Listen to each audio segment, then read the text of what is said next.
So we have our own gentleman from the world of La La Land. Our next speaker is Jay Samit. He describes himself as a serial entrepreneur and disruptor.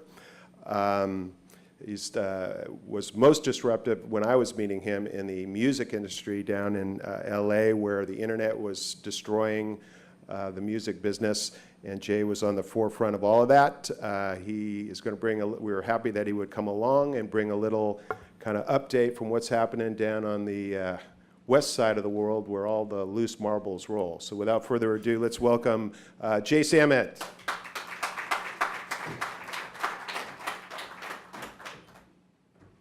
Good morning. Is there, oh, here's a clicker. And that's me. So what I want to talk to you all a little bit about is disruption. Is my mic on? Mic is not on. I'm already disrupting myself. Sounds good? Now it's on.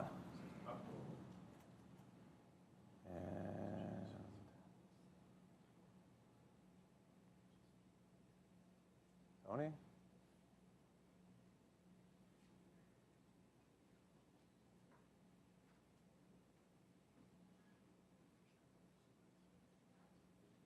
There we go.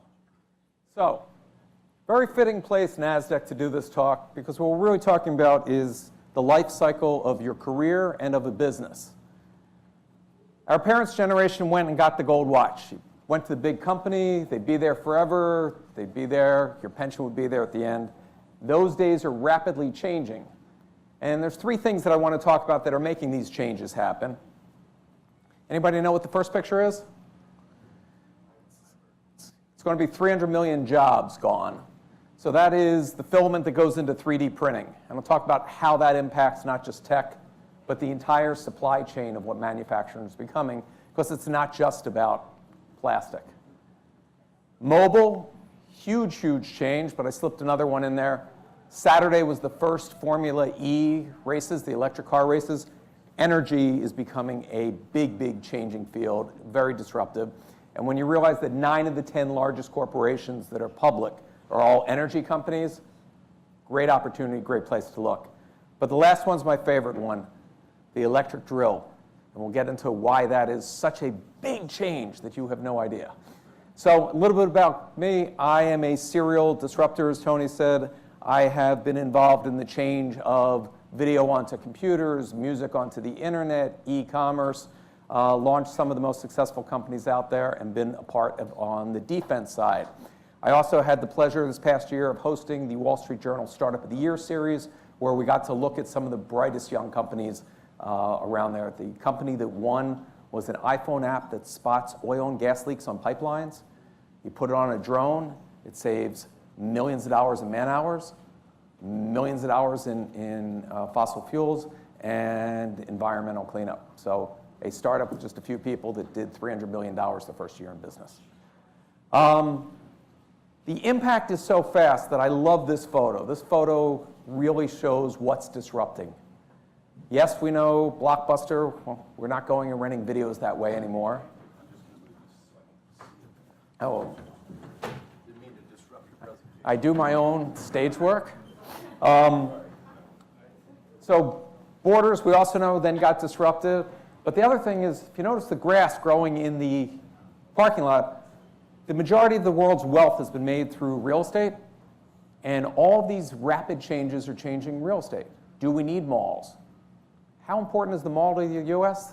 There hasn't been a single indoor mall built in this country in the past 9 years. So distance education, distance work, will we still need office buildings? Where will we live? How will we do? What are the impacts? So business as usual as we know it is dead. And anybody that thinks that what they are doing and what their company's doing is stagnant is going to get run over in this fast-changing world. When we look at the Fortune 500 companies that started that term, okay, the top 500 companies, only 57 of the original 500 are still around. That's how fast things change. And in 5 years, those companies that are in the 500 will make the majority of their revenue from products and services that do not exist today. So the rate of change, the rate of disruption is growing at a faster pace than we've ever seen. And I'll get into why in a couple of minutes. So it really becomes a big question, you know, when you're sitting here at NASDAQ and you think of the big old names like Lehman Brothers and E.F. Hutton, you know, Paine Webber, you start saying, who's next? What causes this disruption? How do companies defend against it, or how do they topple the giants? So if we go a decade ago, everything on that screen was manufactured. And we used to worry about, ooh, those jobs are going overseas. Ooh, offshore. All those things are going away. No, we've actually dematerialized all that stuff. All that's been replaced by apps. And all the unskilled labor jobs are not migrating to the creating of those apps. And creating an app today isn't like starting a high-tech company 10 years ago or 15 years ago. You don't need a room full of iron and servers and all that. Everything's in the cloud. You don't need to spend millions of dollars of software. Everything's a SaaS model that you can get access to. And you have billions of consumers that are one click away from the most powerful machine that man has ever carried on him. The other big change that's going on that's absolutely fascinating is we're going past text. We're becoming a post-literate society, which is my fancy word for illiterate. We're communicating by pictures. And the majority of the world's pictures, we've had photography for 150 years, the majority of the world's pictures have been taken in the past 2 years. And that statement will be true next year when you say it, and the year after, and the year after, because the rate at which we're increasing our creation of data is rapidly, rapidly expanding. So, where will disruption happen? Where should you place your money, your resources, your talent, your company? There's an expression in the military that they're always fighting the last war. Oh, we lost the last war because we didn't have enough ground people, or we didn't figure out the air strategy or whatever. And companies are the same way. They have annual planning cycles to figure out what they missed last time, we'll do it this time. But the world isn't working at that pace. And so here, according to, and it's in the smallest possible font, to make sure that only those people in the front row get the tip. But these are the big areas that change is going to be happening. 3D printing, I'll get into it in a little bit, 320 million jobs will be disrupted over the next 5 years from 3D printing. Cloud services and the change in that. Genome and medicine, I do a whole separate talk on that, but it is absolutely amazing that what it costs to sequence the genome has now gotten down to, within the next 2 years, it'll be $100 for you to personally know everything about what's going on inside you. Energy storage, batteries, huge field. The Internet of Things, LEDs, on and on and on. So huge new categories that if your company isn't in it, will be affected by these. And the disruption is in the trillions of dollars, with mobile internet being the largest, because now you are one click away from the majority of the world's population.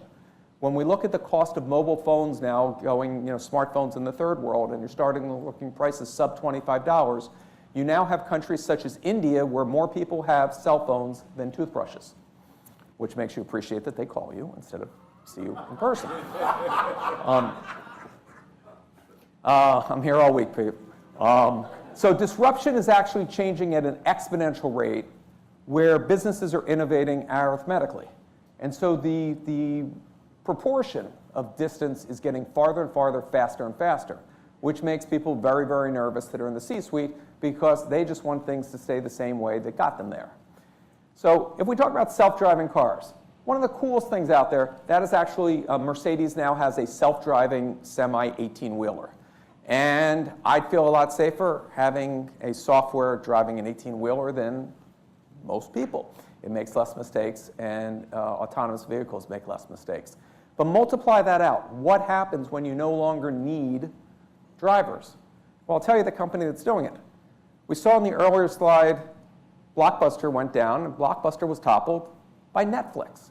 Netflix was mailing CDs and DVDs, but they didn't call themselves DVDs in your mailbox. They knew where they were headed, Netflix, okay? Uber, everybody thinks is disrupting cab companies. Uber's becoming a software service for when you have autonomous vehicles.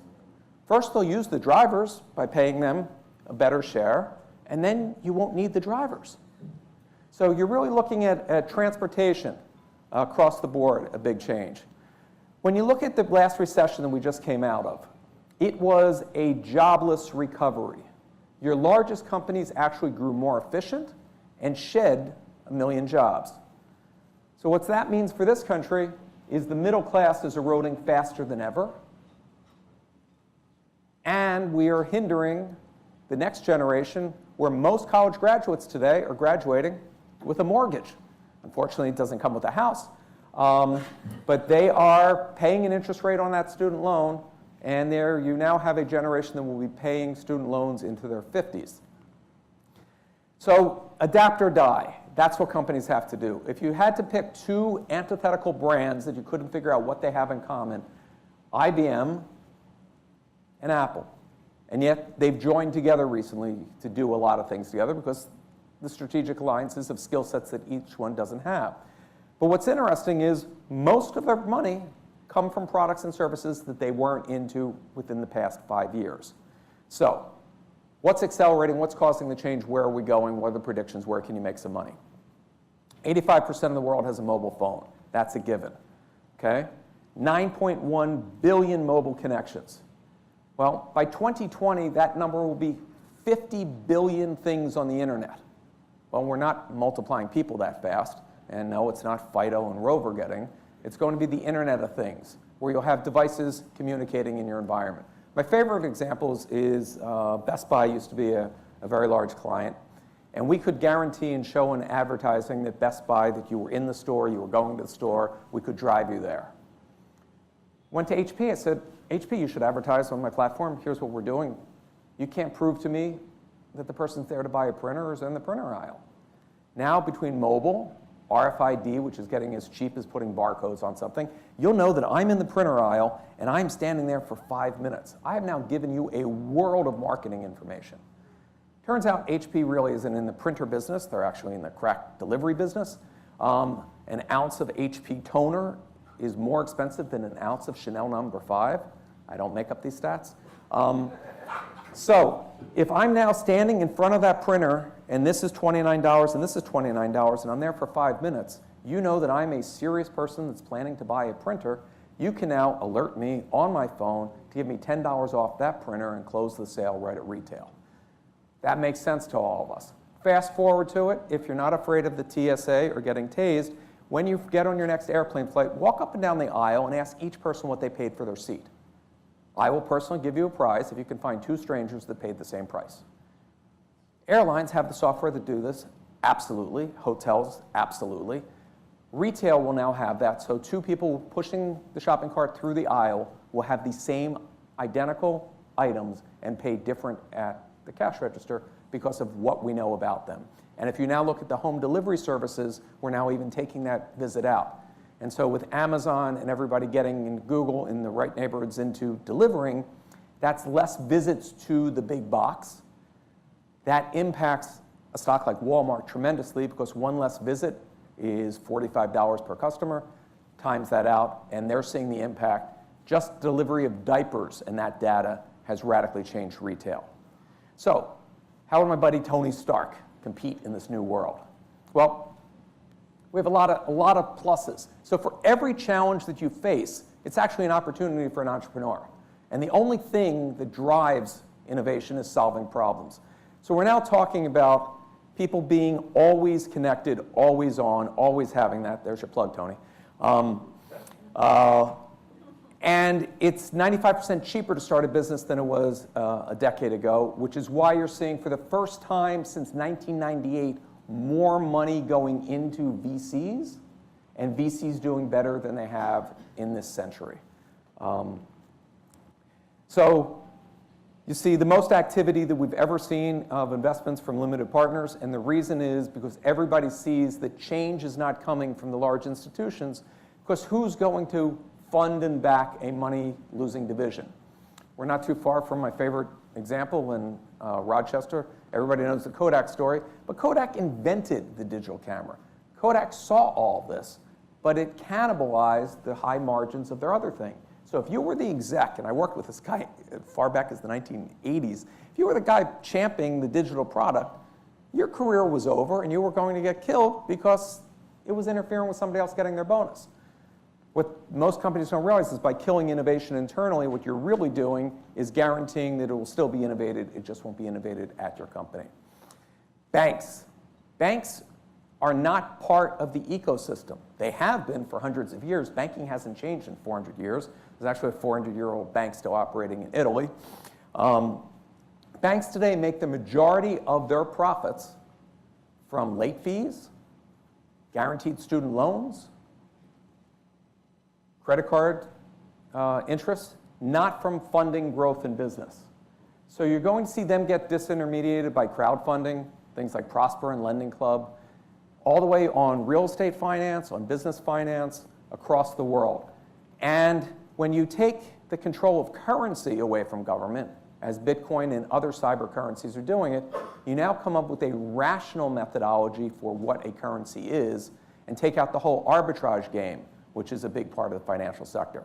And if you don't think this is big impact, that's almost a third of our GDP.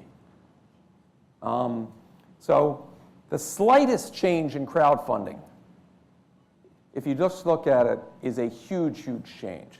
So real estate.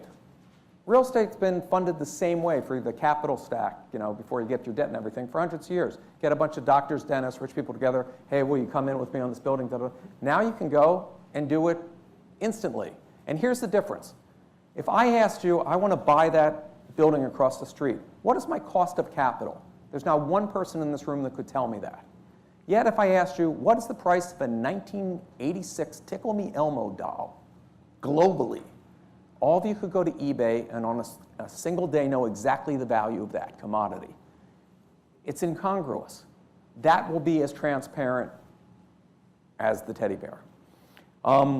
So disruption's opportunity, and we see this now in what people think is a bubble of the high valuations of Airbnb, Uber, et cetera. But when you look at it, Amazon, Microsoft, Cisco, those were hundreds of millions of dollar IPOs. Record-setting in their time. We're now seeing multi-billion-dollar IPOs. Alibaba being the most recent example. So 3D printing, 320 million manufacturing jobs. Now this isn't just, I want to make an electric guitar, I want to make a cute little thing. There are 3D printers that do titanium, that do precious metals, that do candy, custom wedding cake toppers. There are ones that do pharmaceuticals, so you can manufacture any drug in the field for a military MASH hospital. There are ones that do human organs, tissue, et cetera. Anybody know what this is a picture of? If you're having lunch today, these are the people that touched your chicken. That's how all chicken's done in this country today. In the very near future, you can now 3D print meat that is grown in a lab, so it's vegetarian meat. It tastes like chicken, but it's kind of like kosher pork. Just one of those things that you laugh today, but if you're a fan of the movie Soylent Green, it's better than the alternative. But the majority of protein eaten in our society today comes from globally the ocean. We've overfished. This isn't a political statement, mathematical statement. It used to be when you would go out to a restaurant 100 years ago in this country, it was illegal to serve a lobster that was under 3 pounds. It was considered an inedible creature. We don't know how long lobsters live because we never let them die. But there used to be 20-pound lobsters, et cetera. We overfish now. A 3-pound lobster is the norm.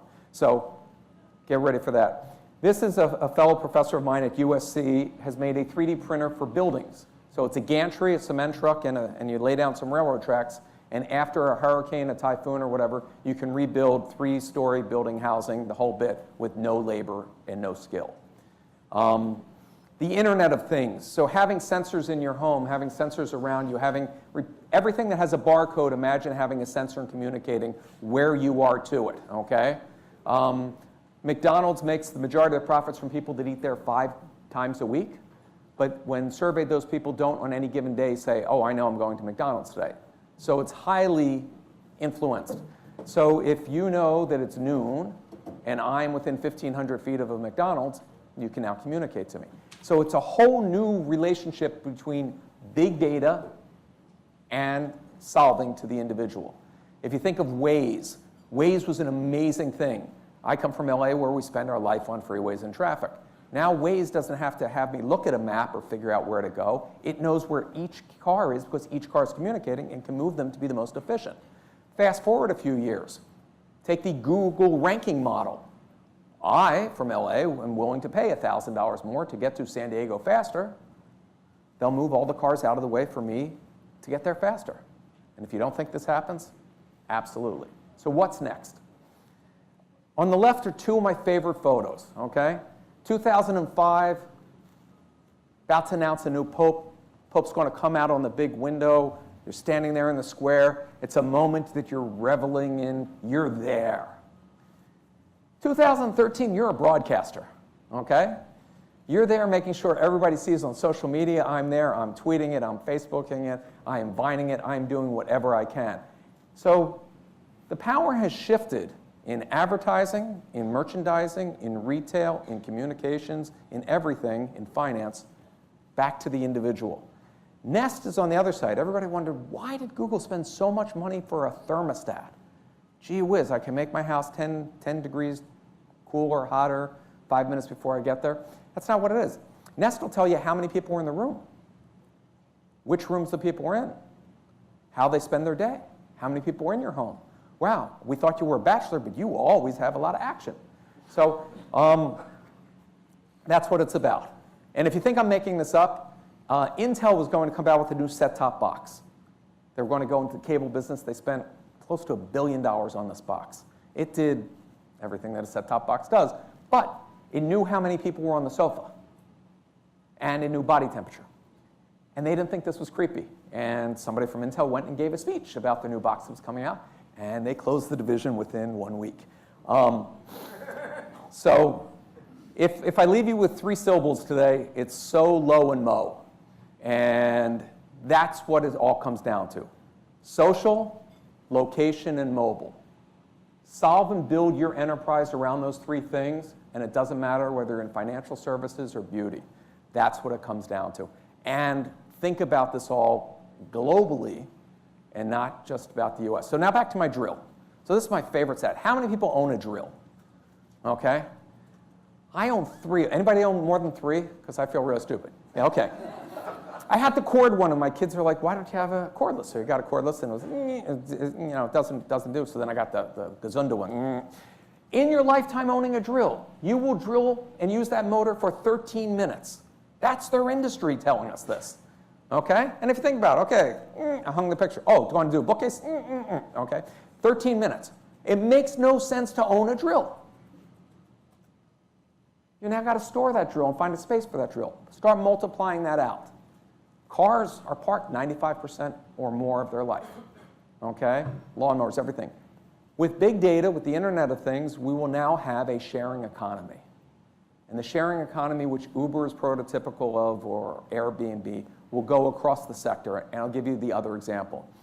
You are in Dayton, Ohio, and you have a special lathe in your factory that spins this way and does that. Okay?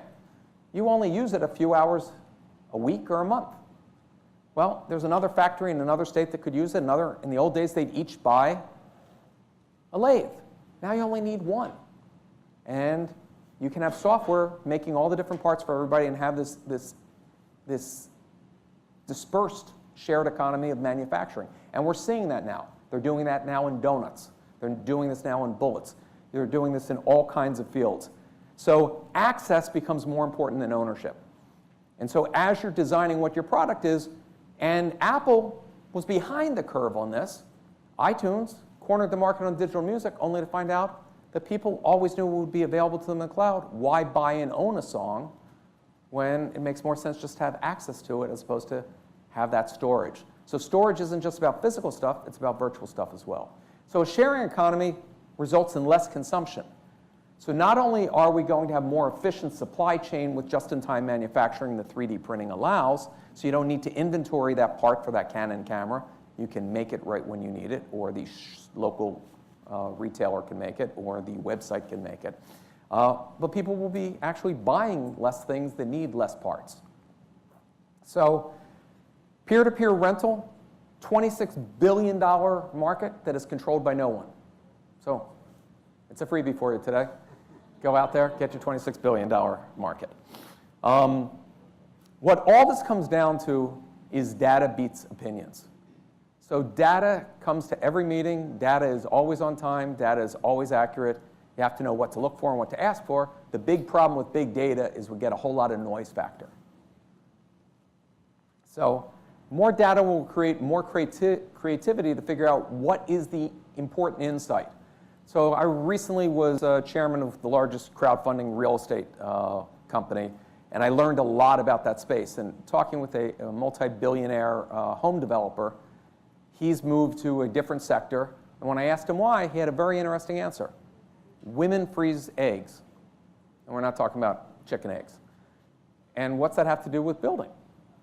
Women are now delaying pregnancy, delaying having family, delaying the need to move from the city to the suburbs, delaying needing all that more space, the sharing economy, less space. So we actually should have a deficit of 7 million homes because there's been so little building of individual houses, and we don't in this country because our usage of what a home is has changed. So all these are very interrelated. Food. The food that is shipped to a supermarket, the perishable food, 40% of it goes into the dumpster. That's bad data, bad margins, okay? Huge opportunities there. Jobs. Unless you're continuing learning and evolving at the same rate and pace that the economy is, your job will no longer be needed. You will no longer be needed to do what you're doing today. So either you figure out how to change your skill set, and distance learning, all this is going on, or get run over as it goes. So autonomous disruption, learning to disrupt yourself. That's really what's at the key in the center of all this. And careers are now not going to be linear. They're going to be a more complex matrix of figuring out what are the skills that you have that are unique, not just in your company, but out of 6 billion people, and how best to network that the same way we would network that lathe. And so that's what autonomous disruption and disrupting yourself was all about. Here's my plug for the day. June 2nd, Disrupt Yourself comes out from Macmillan Press. I thank you. Follow me on Twitter. And do we have time for a couple questions, Tony? Yes, we do. Any questions? You're speechless. Yes, Larry. So why is it that digital printing, 3D printing is really going to take... Explain in more detail how digital printing and 3D printing is going to take over all manufacturing. Because Okay, we still have to schlep these things around. Sure. So there's a whole bunch of things to it. So first of all, if you think about the music industry, that everybody wasn't too concerned because it's just music. What it was is the ability that IP meant nothing. So people will put up models of every replacement part, every auto part, everything. You want to fix a 1967 Mustang, you don't have to go to a junkyard to find that part. You can find the model, download, and there'll be somebody in your community that can print it out of whatever the metal is and have that part. That goes to finished goods, manufactured goods. So the whole idea of who owns intellectual property, why do you need replacement parts, supply chain, and all of that, that all disappears. When you look at the auto dealership business, they actually do not make money selling cars. They make money, okay, the life after. If that's now taken out of that ecosystem, and you can do that on almost any aspect. So combine that with the sharing economy, and we'll have less things that we own and more things that are efficient. So factories today make a ton of stuff, much of which goes to discount and doesn't sell, et cetera. There'll be extreme efficiencies. Books are now published, your hardcover books by your major publishers are done just in time. So every 2 days they're pinging and seeing what Amazon sales are and adding to it, as opposed to here's 10,000 books and we sold 5,000, what do we do with the rest? Yes, sir. Among Internet of Things and energy storage, you had e-cigarettes as one of the disruptors. Yeah. Just strikes me as a little bit out of place. Again, I didn't do all the fundamental research. When they looked at that, it turns out that we're getting a new generation hooked on a new product. Its sales growth internationally is massive, and smoking as a category could come back. So it's not something I'm jump on the e-cigarette business, but it's a huge business. Really loud. Okay, sure. Oh, thanks. I thought it was really fascinating that all of these new trends in business are technological, but what do you think about the trends with millennials where we're going back to tactile experience and we want to experience the old school way of doing things because we live in such a digitized world? Great question. This is actually all driven by millennials' habits. So millennials are buying less, cutting the cable cord, doing all that, sharing more. What makes that happen, though, is data. You're kidding yourself. You are spending more hours a day looking at a screen than any generation before you, and you're looking at more than one screen at the same time. Most of us still make phone calls. The most annoying thing you can do to millennials is leave them a voicemail. It makes no sense. It's asynchronous communication that requires more asynchronous communication as opposed to just text the information. So all these trends, and by the way, these are not US trends, these are global trends. The only shocking trend, which I don't get into in this, that the research came upon, was the number one thing that the US has been exporting is our diet, which is not really a good thing. So we're creating a fatter, unhealthier planet. So tremendous future in healthcare, telemedicine, and using smartphones to replace doctors. All right, give it up for Jay. Thank you, sir.